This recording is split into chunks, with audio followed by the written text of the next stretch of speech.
Bueno, muy buenas tardes a todas las personas que empiezan a unirse a esta sesión informativa. Mucho gusto. Mi nombre es Karen Martínez, parte del equipo de Relaciones Internacionales y Consejería Académica en COLFUTURO. Y el día de hoy estamos con Duke University, ubicada en los Estados Unidos. Estoy muy bien acompañada en esta ocasión por Melissa y Olivia. Ellas son representantes de Sanford School of Public Policy, que ofrece una beca de hasta el 40% para todos los beneficiarios de COLFUTURO. Y más adelante también contaremos con la participación de Nelson, representante del Departamento de Ciencias Económicas, que ofrecerá dos becas del 50%.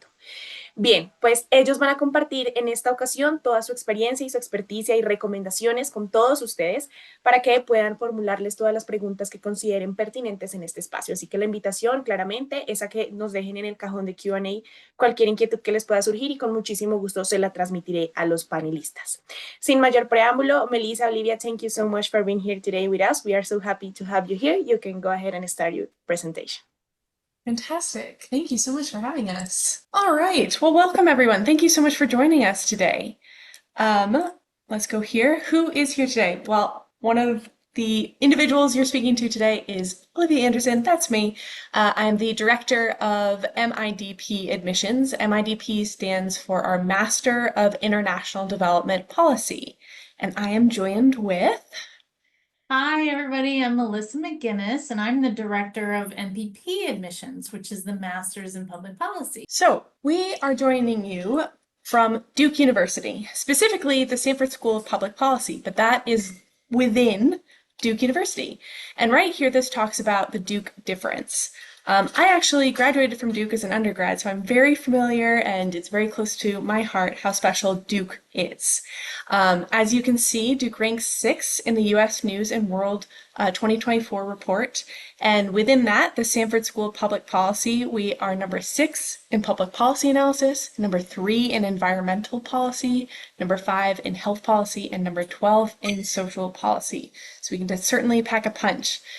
We were ranked number 27th in the Times Higher Education World University Rankings and number 61 in QS World University Rankings. And like Olivia mentioned, the Sanford School of Public Policy is one of, I think, 10 graduate and professional schools at Duke University. And within Sanford, we have, as you'll see, a number of master's programs. We also have a collaborative master's program that is done with the Nicholas School of the Environment and Duke Kunshan University in China. We have a PhD as well. And the public policy major here at Duke, I believe, is the 4th largest major at Duke. We have 2 hybrid programs as well. They're sort of mid-career and they're a mix of online, in-person in DC and in Durham. But we're here to talk about our 2 in-person residential programs, the MIDP and the MPP. So first we're going to start with the MIDP program. What is the program? Well, first and foremost, we are designed for mid-career professionals. That means that we require a minimum of 5 years of professional experience.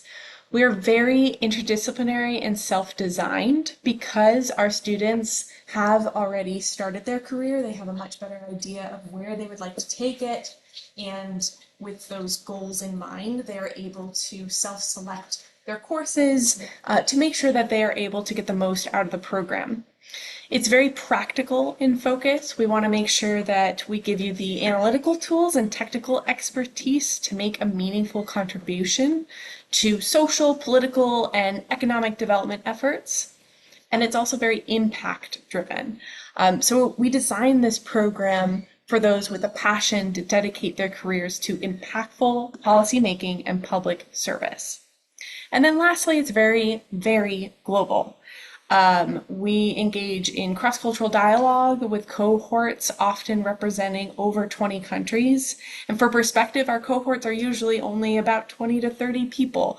So there's really a lot of diversity with that. Who exactly are our fellows? You'll see a picture of our graduating class from this summer. They graduated in May, and it was so incredible of an experience to be a part of. I just really feel like this picture is fantastic and encapsulating the true joy of that moment. So our cohort is usually 20 to 30 students, and it's approximately 90% international. Represents over 20 different countries. Now, in terms of an average age, that's about 37 years old. We will have some students who are a little bit on the younger side as well as some on the older side, so that really does just represent the true average. And the same thing with work experience, that 9 years. We have individuals coming with us with a good 15 years, even some with edging on 20 years of experience, and then some come to us with a little bit less and they're edging on the 5 to 10 years of experience. So it's a wide range, and it's a unique opportunity to enter a classroom with so many individuals with different experiences from different parts of the globe and with that experience behind them. So we offer two pathways. One is the traditional pathway and one is the accelerated. The traditional pathway is completed in 4 semesters. So the little design that you see there, you'll see there's 4 symbols that stands for each semester. And that means that you would complete the program in 2 academic years. You're taking 8 MIDP seminars and then you're taking 8 electives. There's also an internship for anyone who has less than 8 years of professional experience. And of course, the all-important master's project. Taking a look at our accelerated pathway, you can complete the degree with the accelerated pathway if you have at least 1 year of master's work already completed. So if that describes what you've completed, you can then pursue this degree in 3 semesters. So that can either be the fall, the spring, and the fall again, which would be 18 months, or the fall, the spring, and the summer, and that would be 12 months. This is a really great option to still pack a punch into your degree, but finish it that much sooner. So if you have a job you've got to get back to, or maybe you have finances in mind, you're still able to get your degree, but with that shorter amount of period of time. Now, this is taking a look at those core courses. You'll see that you have some policy analysis, some statistics, some economics, of course, the master's projects, and then you'll see down at the bottom there is a policy, English for policy purposes practicum, and that incorporates writing, presentations, and editing. What that is it's a course a little bit, I guess I could say, but there's no real homework and there's no grades. It's there to really teach you how to write for policy, to give a really quality presentation, to make sure that your editing is top notch. And then similarly, we have a career and professional development course and lab, and that is there to really help develop your professional skills and make sure that your resume, that your interview skills are really up to par and that you're able to pursue the next step of your career in a very productive way. Now, what we like to say with our curriculum is that you can build on the best of Duke. And what that means is we have 9 areas of focus to help guide you in your career, in your curriculum. But you can also take classes outside of Sanford. So you can take classes from Fuqua, from our law school, from the Nicholas School of the Environment, whatever suits the area of focus that you are looking into. This is just a quick little example of some of our master's projects. You'll see everything from fiscal sustainability in Korea to improving the attractiveness of Indian government bonds. Wide range, very flexible in nature. This is supposed to be your opportunity to pursue the area of research and policy of your choice. Taking a look at our internships, individuals are usually able to secure internships either with international organizations, NGOs, think tanks, governments, and then the private sector as well, or within academia. And we have an entire careers team to help our students throughout that process. Now, when you join our community, it really is a fun, small group to be a part of. Everyone knows everyone, and we're here to support you. There are small class sizes. You are given orientation assistance as well as guidance on English and writing. There are many social and cultural events. We also have professional development, academic mentoring, lots of support, as well as lots of fun activities and clubs to be a part of. Looking at the application. So key dates for us. We have fall admissions and spring admissions. Fall, the application opens in mid-August and for spring as well. So mid-August it's open. For the fall, priority deadline is January 5th. We do highly, highly encourage that you try and meet that deadline. And then the application will close in July. For the spring admissions, and what spring admissions means is that you would be starting classes in January. So priority deadline is October 5th, and the final deadline is the 10th. Something to keep in mind is that we operate on rolling admissions. So that means we are offering a continuous review of applications as they are received. In terms of those materials, we're looking for a statement of purpose. Why do you want to pursue your degree at Duke Sanford, and why specifically the Master of International Development Policy? We want to see your resume, 3 letters of recommendation, your English test scores, of course your transcripts, a video, which is a great opportunity to introduce yourself further outside of just the documents that we're reading, and then an application fee of $80. And with that, I'm going to go ahead and hand it over to my colleague, Melissa. Thank you, Olivia. All right, well, we're going to go over some of those basics for the MPP. So pay close attention because there are some differences. There's a lot of overlap, and the fun thing is that MIDP students can actually take NPP classes and vice versa. So there's a lot of collaboration, but there are some differences in the application process. So next slide, thank you. So the MPP program, we actually call it an early career program. We call it that because there is no minimum work experience required. We have people who are right from undergrad, and we might have people who are in their 30s and beyond. There's no cap on either side. But for us, it is a program where we are, people are emerging practitioners, or maybe they're later in their career and they're pivoting and want to turn their existing career into a policy career. So it's definitely a great broad spectrum, but we are giving people the tools to learn how to do policy, and you really give those foundations and those skills. Similar to the MIDP, we have a lot of quantitative stuff. We have stats and econ, we have political and policy analysis. Ethics course is required. The nice thing is the ethics course can be taken across any of the schools that we've mentioned. So if your interest is in environmental issues, your ethics class can be taken out of the Nicholas School of the Environment. We do have concentrations within the MPP. It is not required to do one of the 7 concentrations, and we'll go over those in a little bit. But a lot of our students choose to be generalists, and they take advantage of taking classes all across Big Duke. It is a very practical focus. We have real world consulting project that you do in your first year as a course. We have the required summer internship that Olivia mentioned, and we also have the year-long master's project. Olivia already mentioned the personalized services. It's a course that you can take. International students are required to take the career development course.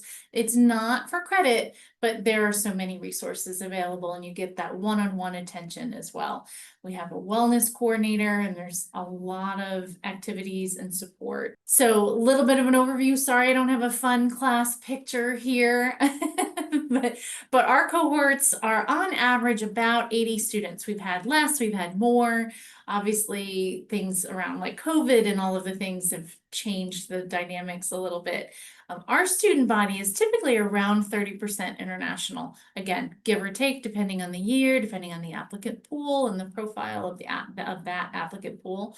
I already mentioned our range could be right from undergrad to people who are a little bit older and in their sort of next phase of figuring out what they want to do in their next stage of life.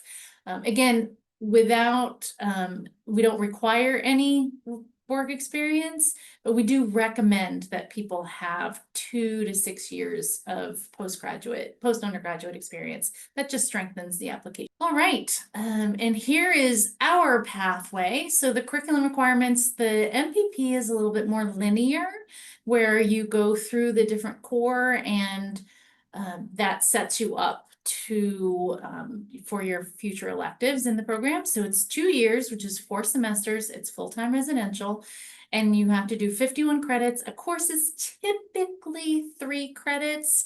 There may be some variations. Some courses are less credits than that. So we operate on a course schedule, but they do need to add up to 51 credits. I mentioned the 39 credits for dual degree students. We can talk about that more later if you'd like, but if you are pursuing a dual degree with one of Duke's other professional schools, 39 of your credits must be at Sanford, and then the remaining will be done at the other program. I mentioned an Excel Foundations course. That's just, most of y'all probably have some experience in that, but realizing in this policy world, you need to have some excellent skills in that. It's not a credit course, it's self-paced, and you can do that as long as you get it done in your first semester. I already talked about the career and professional skills development practicum, and the summer internship and the master's project. One disclaimer here that I will mention is that while you will see we have policy, the microeconomics analysis class is in the first and second semester, but if you test into the higher level of the micro and even in the stats class, you can waive out of the fall semester classes. And that frees up 2 extra elective classes for you. I don't know if I said that well enough. Feel free to ask later and I can answer that, clear that up. So that gives you the nice little linear, show you all the available electives that you would have that you can take all across Sanford or across Big. This just gives you a screenshot of the concentrations I mentioned, and environment and energy, national security, health policy. If you go on our website, you can drill down into these and the sample electives. What these concentrations do is actually give you more direction in what your electives should look like, right? So that's why I mentioned about 50% of our students choose to not do one of these concentrations because they want to have a lot more freedom to take classes across the rest of the professional schools. The nice thing is in each of these buckets, if you want to do a concentration, you are given a number of recommended courses that qualify across Duke to enable you to fulfill this. All right, these are just some opportunities. This is by no means exhaustive. It's not very extensive, just a little screenshot here. Talked about the dual degrees a little bit. We have certain ones in place. Not only can you do a dual degree within Duke, but you can also do a dual degree with other schools within what we call the triangle here in North Carolina. And we also have an option, it's pretty new, but an option to do a dual degree with the Hertie School of Governance in Berlin.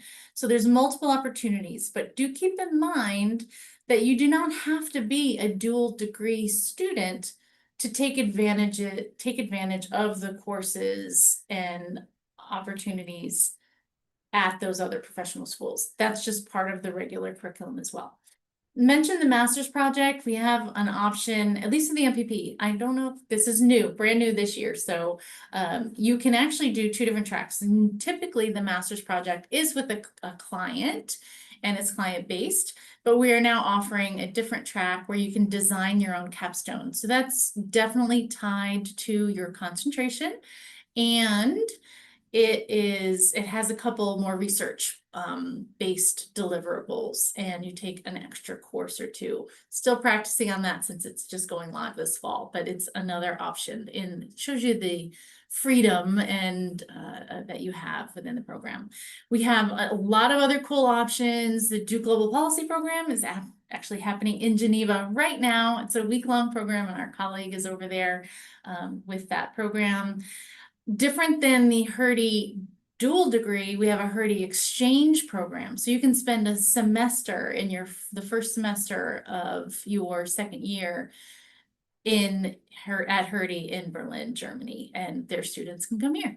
And then one final thing that I just love so much is called the Sanford Board Leadership Initiative, and it's an opportunity for our MPP students to serve on a local nonprofit board They're non-electing members, but they get to see over the course of the year how a nonprofit is run and get to experience that opportunity. And I know some of our students have been able to get their internships out of their experience being part of the SBL. And here's my little sample of, I just sort of spot checked some of our master's projects. I won't read them all, but it was really fun as I was randomly spot checking them, and I came across two Colombian topics. So I thought that was really fun. I was like, yes, I'm copying those in. So gives you an example. We've got like tech represented in AI and cyber risks, and we've got all sorts of development things. We have food insecurity and just numerous things to count. So you can do really just about and next. Oh, just my sample of sample internships.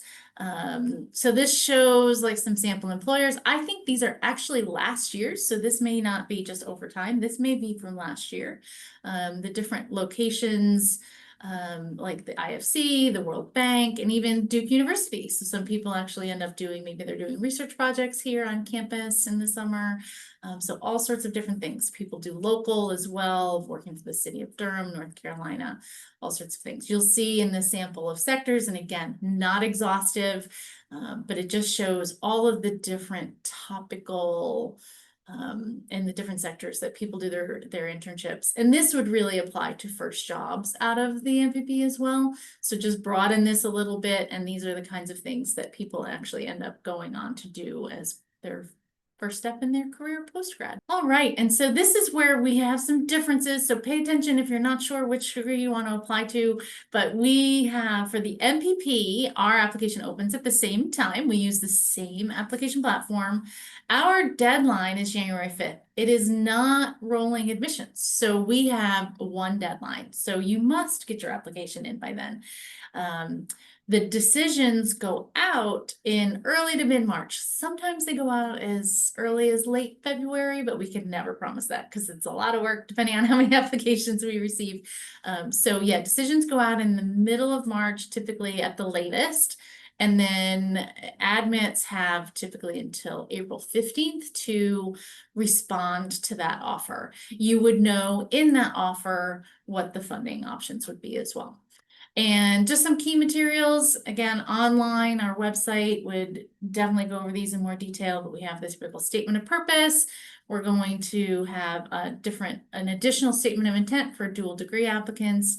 Your traditional resume, not so much a CV with all of the research components, but a resume, all transcripts from anywhere you've attended. So even if you took a course here or there, we do want those. They can be unofficial, uploaded with your application.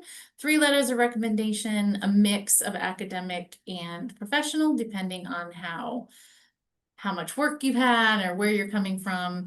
And very similar, same English proficiency tests. We have 2 videos. One is required, but we have an optional one that can sometimes be a little bit more fun to do, as we've seen some really unique ones, people doing them from boats and people doing puzzles, all sorts of things. So that is our application overview. Is that it for me? Am I bouncing it back to you, Olivia? There we go. Wait. Oh. Sorry, I did the pre-COVID mistake of not muting myself. It has or not unmuting myself. Once. It has It to happen does. once in every Zoom ever. Well, thank you everyone for bearing with me. Outside of your classroom, you also have so many different opportunities to have these incredible experiences. Over and over again, we speak to students who say it's actually difficult to select the amount of activities or research projects or events to go to. So this is just a little snippet of what Samford is putting on. We have a Women in Development talk that a student actually initiated, setting up that talk. We have the DeWitt Wallace Center for Media and Democracy putting on a talk with David Brooks, who is very well known in the United States for his political commentary. We also have the program in American Grand Strategy putting on an event with an ambassador. So all of our different centers are often hosting different events. There's really a lot to immerse yourself within the Samford community and also Duke at large. Now, just to give you a really quick sense of some of our professors, these are mainly MIDP professors, but as Melissa mentioned, MPP students can certainly take MIDP classes and vice versa. So really, these are just representative of Sanford at large. We have Professor Corey Krupp, who is an economist. Her research is in general industrial organization and international trade, and she's been with Duke for close to 30 years. We have Professor Sebastian James, who joined us somewhat recently in the past year or two from the World Bank, where he was a senior economist. We also have Professor Eddie Molesky, who's the director of the Duke Center for International Development. He is a specialist on Southeast Asia and an expert on comparative political economy. All right. Well, Olivia has compiled these amazing photos here. This just gives you a visual of where, what Duke's campus looks like. You get a representative of all 4 seasons, in case you're not familiar where we are in the US. And I think Olivia's going to talk about that on another slide, but this is a perfect visual representation of spring, summer, winter, and fall here on campus. You'll see a shot of the chapel in the middle. Our student activities group does a chapel climb a couple times a year. So there's so many opportunities to experience the beauty that is this campus. It's really mind-blowing. I myself am only here a year, but I obviously have moved here because this is like really an amazing area. And speaking about where exactly Duke is, we are in Durham, North Carolina. What is really important to note about that is you have this fantastic combination of being in this idyllic kind of setting that's really filled with forest and trees and greenery and beauty. We are 2 hours from the beach, we're 2 hours from the mountains, but then at the same time, we are located in the heart of what is known as the Research Triangle. And that's because there are 3 major cities, Raleigh, Durham, and Chapel Hill, where there are major universities, there are global companies that are engaging in huge research projects. It really is a powerhouse in the United States, and tons of people are actually moving to the Triangle area. So there is a lot to choose from here. And looking at where we are in the United States, we're an hour flight to Atlanta, we're an hour flight to Washington, D.C., to New York City. We really have a pretty fantastic location that does connect students to great resources within the greater circle of an hour outside of us, and also within the closer area where you're driving down the road to go to Raleigh. All right. Yeah. So we also, Olivia mentioned how close we are to DC. We actually have a campus. There's a Duke presence in DC, and it's called Duke in DC. Very clever name. And they have a site and they host events. They host our hybrid programs that we mentioned. And it just really, they do alumni events for people in the region. Current students will go there and they'll do receptions and all sorts of things happen. So there's just a lot that happens. So we have access to basically the center of the US, right? Not physically, obviously, but like the center of like policy here in the States. So it's an amazing opportunity, and there's a staff up there. And if you're up there, it's basically all of you're on Duke's campus in a sense. So it's another great opportunity. And we will go ahead and wrap it up there. You can see both of our email addresses are listed. Please feel free to contact us directly. And then also we have included QR codes for our inquiry forms. And what that does is it gets you signed up for some monthly newsletters and any important information, particularly regarding the admission process. And you can certainly unsubscribe at any time. So with that, I will stop sharing my screen and hopefully we can open it up to questions. All right, I do see one question has been submitted. What is the difference between the MPP and the MPA? I would say one of the main differences is the MPP is a residential program, so you do have to be on campus for your entire experience. For the MPA program, it is actually a hybrid program that's mainly online. So you do spend a short amount of time on campus, but you really are experiencing the majority of your degree online. And it also requires work experience, more substantial work experience than either MIDP or MPP. Melissa, please feel free to add something just in case I missed anything. No, that's 100% right. I think it's 7 years experience might be their minimum requirement. Yes. And this Yes, that may sounds be correct.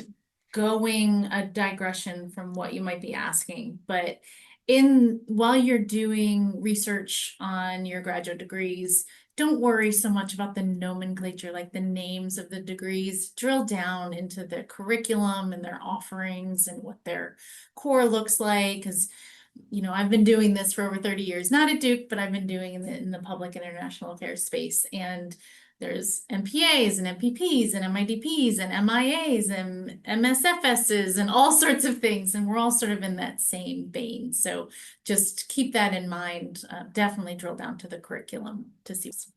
That's good advice. Any other questions? You can put them in the Q&A or the chat. Sometimes when these things occur, it's an onslaught of information. So certainly if you have questions afterwards, after you process, you can always get in touch. Okay, I see another one. For the MIDP, how competitive is it if they only accept 20 to 30 fellows? How many people apply?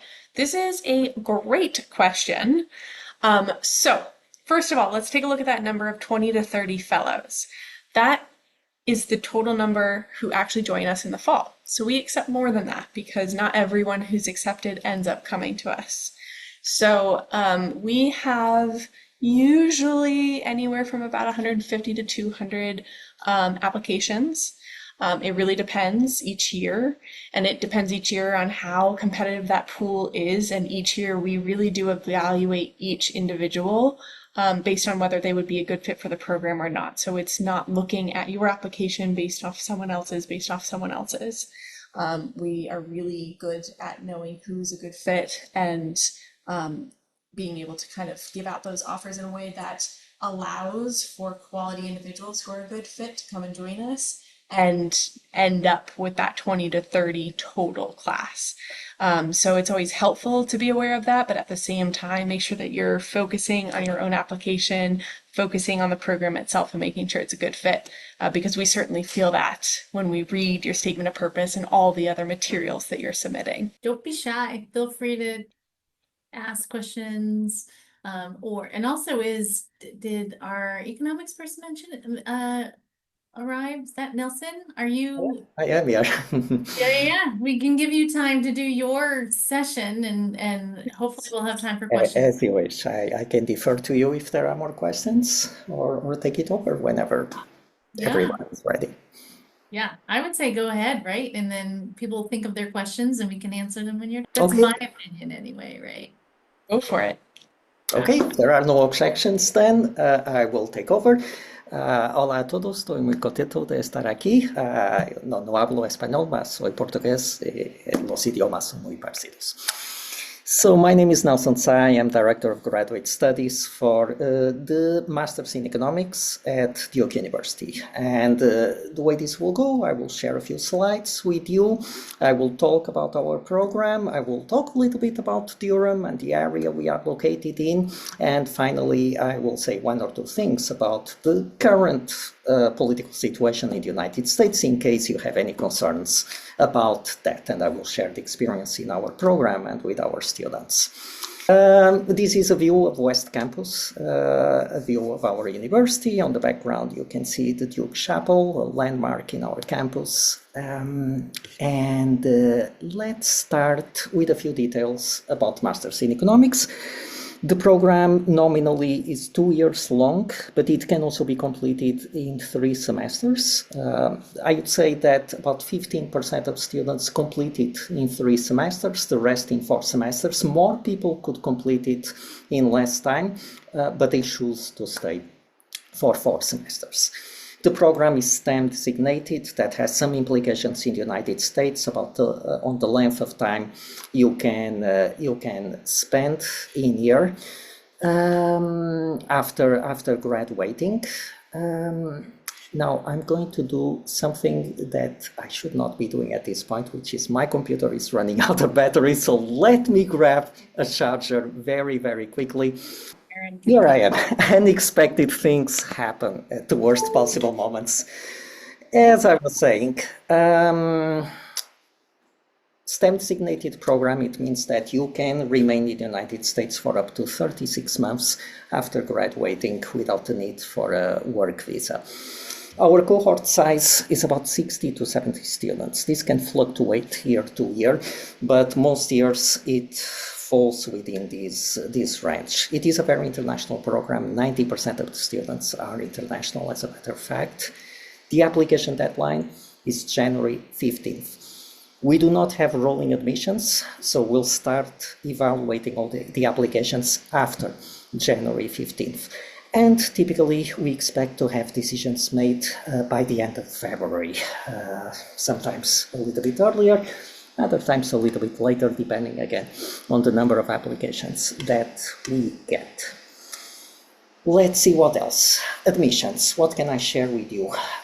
We have holistic admissions. The meaning of this fancy word is that we consider different elements to get a full sense of the student. We consider transcripts, test scores, recommendation letters, statements, experience, and there is also a video submission. Within the transcript, we pay close attention to the grades you obtain in quantitatively oriented courses. Mathematics courses, that's something we pay close attention to. Multivariable calculus is an expectation for anyone applying to our program. Within economics, we look at core courses like intermediate microeconomics and econometrics, but we also accept students with different backgrounds, and we've had students with different backgrounds being admitted to our master's program, provided again that they have sufficient quantitative preparation, and we want to see evidence of that in your transcript. The GRE is required in our program, but we pay closer attention to the quantitative GRE. We do not have official cutoffs or thresholds, but naturally the higher your quantitative GRE is, the better. 3 recommendation letters, a personal statement. We consider your experience, which may be professional experience, or it may simply be research experience that you accumulated while doing your undergraduate studies. And finally, the video submission will be something similar to what my colleagues from the School of Public Policy discussed. That will give you another opportunity to present yourself in your best light and let us know a little bit more about who you are. Now, what are some distinctive features of our master's program? Our master's is very rigorous. It is very analytical. It is very quantitative. It is also very flexible.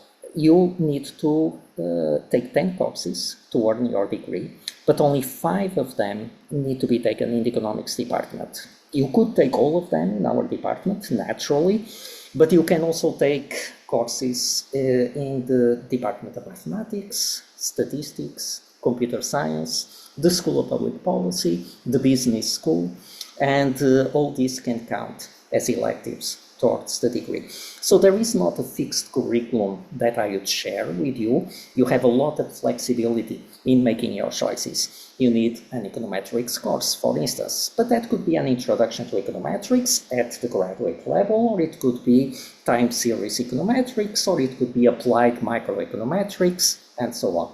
You need 2 theory courses, but they could be microeconomics, or they could be macroeconomics, or game theory, or industrial organization. And again, you have flexibility in the choices you make so that you can build a curriculum that fits your particular interests. What kind of students do we receive?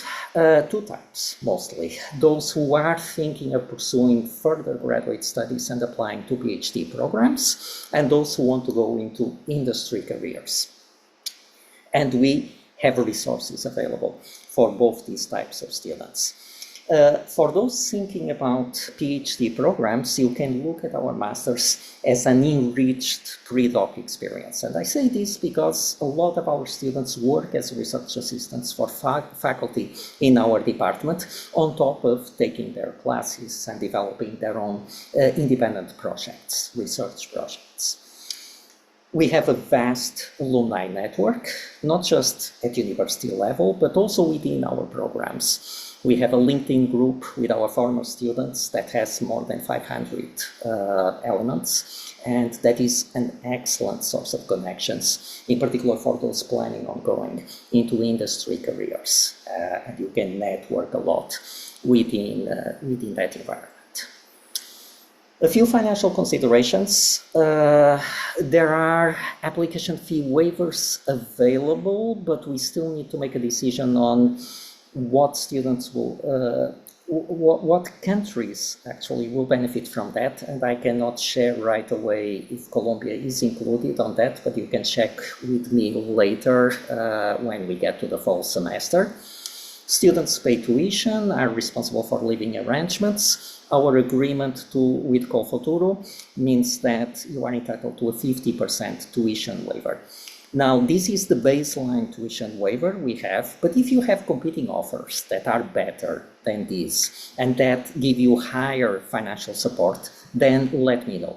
I will be the one also carrying these financial aid discussions with admitted students. And if there is a strong competitive offer you have in hands, let me know. And sometimes we might be able to go over this 50%.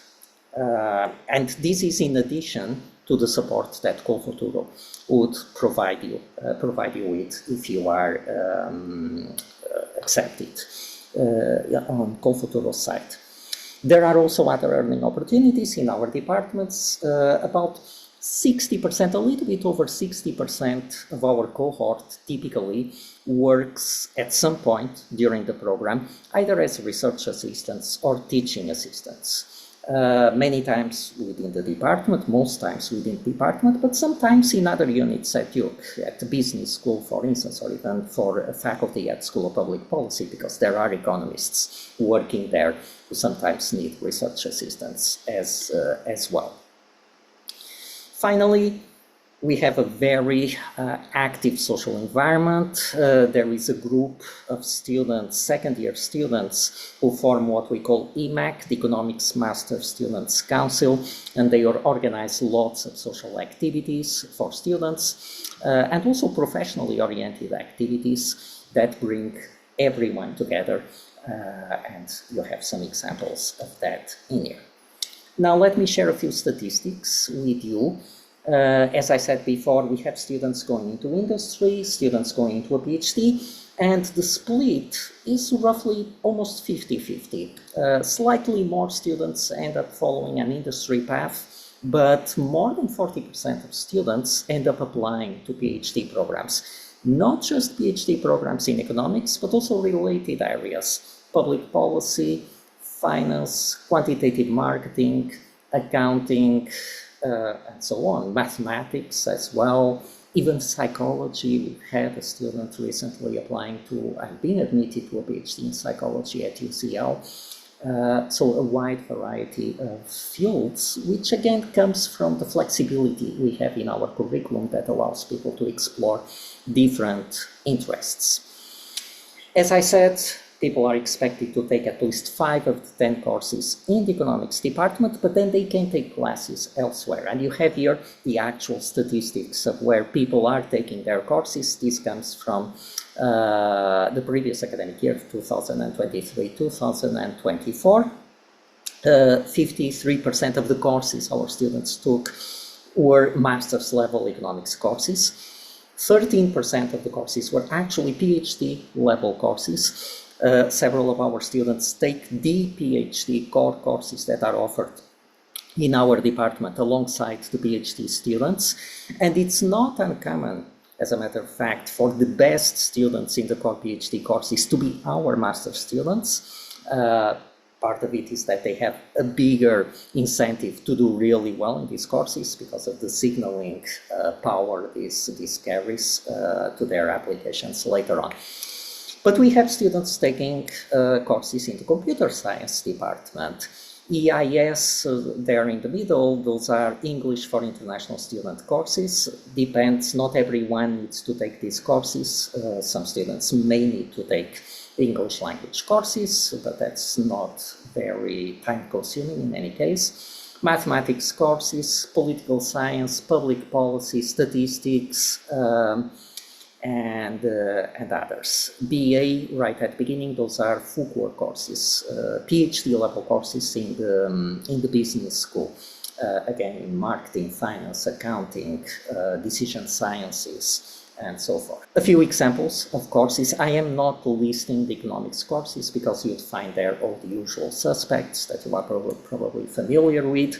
But BA courses, again, in the business school: convex optimization, dynamic programming, behavioral decision theory, empirical corporate finance. In the mathematics department, measure and integration, numerical analysis. These are very demanding courses that can serve as a really strong signal in PhD applications. Real analysis, that is more and more an expected course for those applying to PhD programs. Some people come to the program having taken real analysis as undergraduates, but others did not, and they have the chance to do so in here. Comp sci, computer science, machine learning. We have increasingly more students making use of machine learning tools. In economics, we do have a faculty actually who does a lot of work at the intersection of econometrics with machine learning as well, and he's one of the advisors for the MAE program. Courses in statistics as well, causal inference, Bayesian statistics, etc., etc. So there is a wide range of courses that you can explore to polish your skills, no matter what goals you have in mind. This slide has a highlight of academic placements in PhD programs over the last few years. It's not exhaustive by any means. On a normal year, we place maybe 25 to 30 students in PhD programs, but lately they have gone into places like Boston University and Harvard, MIT, New York University, Northwestern, Oxford, Princeton, Chicago, Berkeley, UPenn, Rochester. So if you have in mind potentially pursuing a PhD program, then you should seriously consider this option because we give you the resources to pursue that goal. And we do a lot of things to support students who are applying to PhD programs. We hold PhD advising sessions. We go over lots of details on how to pick up your list of schools, how to pick up your recommenders, how to draft a good personal statement. We have free copy editing services for personal statements, for that matter. So there is a lot of value in the program for someone planning on pursuing a PhD. But as I said, a lot of students follow a different route and they go into the industry path. Again, you have here just a few highlights of placements in industry. I'm not listing placements abroad. As I said at the beginning, this is a very international program and many students simply choose to go back to their country of origin and find a placement there. But others stay in the US. We know, and you are probably aware of it, that the environment for international students in the job market in the US is very competitive. It's not an easy environment, but we've had students finding positions at Amazon and JP Morgan and NERA Economic Consulting, at the World Bank, for instance. This past May, one of our MA graduates got a position at World Bank, and so on. We have a dedicated director of industry outreach and industry advisor as well in our program, who will work closely with every student who plans on pursuing an industry path. We have lots of connections with former students that also help our current students, helping review their resumes, for instance, and provide advice and interview preparation whenever they are ready to go into the market. We've had students from Colombia as well. I am highlighting here one of them, Fernando Arias Rodriguez. He graduated a few years ago, and right now he can be found at Banco de la República in Colombia, in the Departamento de Estudios de Política Económica. So hopefully some of you may follow in Fernando's footsteps. Now, I have a few things to say about Durham. People applying to programs in the US, they are familiar with the environment they would find in New York or in California, in San Francisco. But Durham might be more of an unknown for people applying to our program. So I want to say a few things about the area. Believe it or not, it has been ranked by the US News as the third best place to live in the US. And I'm talking here about the Triangle area that you heard about already before from my colleagues in the School of Public Policy. This includes Raleigh, Durham, and Chapel Hill. And it's a fast-growing area in the United States. Lots of tech companies are moving into the area. Google opened offices in Durham.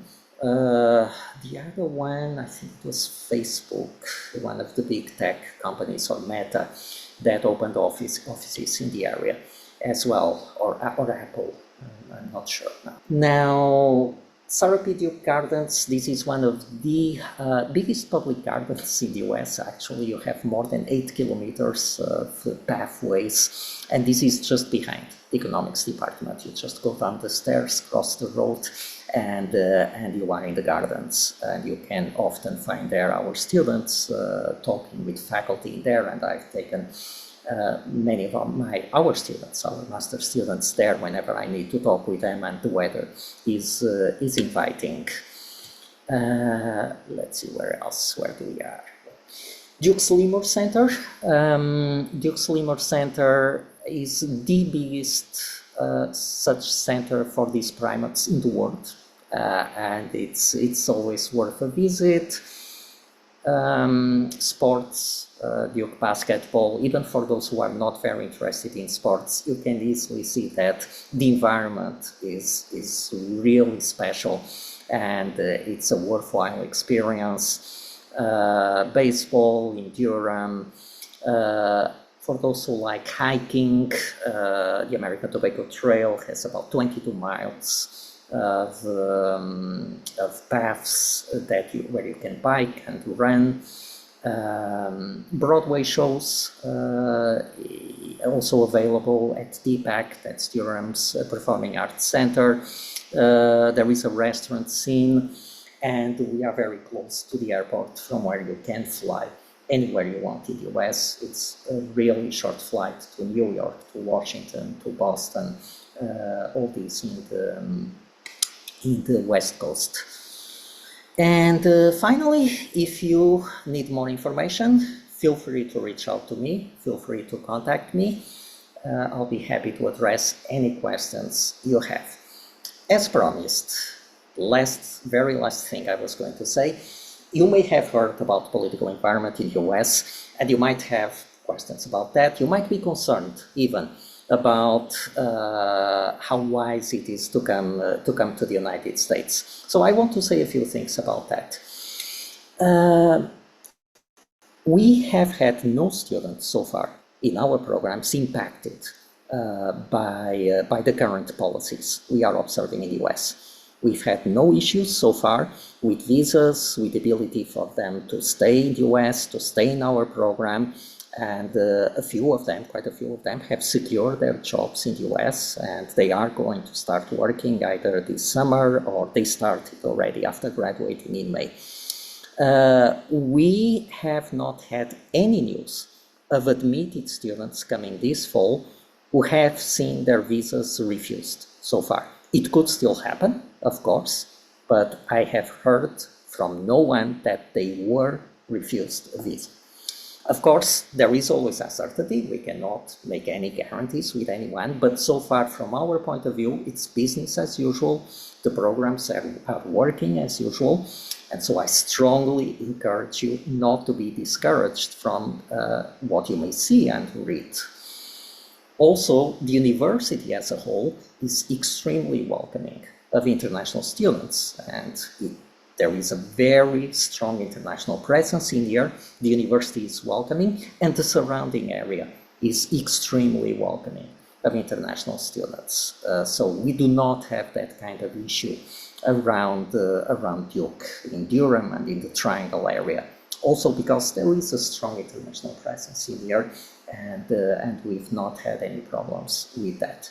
So I feel the need to say this because if I were in your position, I would be thinking today, well, is it a good option to go into the United States? But as far as PhD programs go, as far as good industry options go, there are still great opportunities in here. And so it's very worthwhile to pursue these opportunities.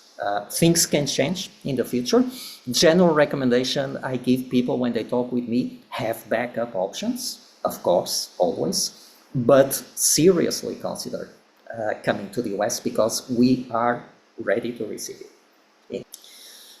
So that is the gist of my presentation. Well, Nelson, Olivia, Melissa, thank you so much for this excellent presentation and all the information that you give us today. So we have the last question, and yes, I want to listen that from you, and is what are the benefits of applying to COLFUTURO? Is that for us? Yes. Nelson, Well, do you want to start? Yeah, I Okay, can start. Master students who are supported by COLFUTURO get a 50% discount on their tuition in the Masters in Economics program. That 50% is a baseline discount. But again, if you have better options in hand, or if the math is still not working out financially, by all means, reach out to me and we can see what we can do about going above that. But the 50% discount would be guaranteed.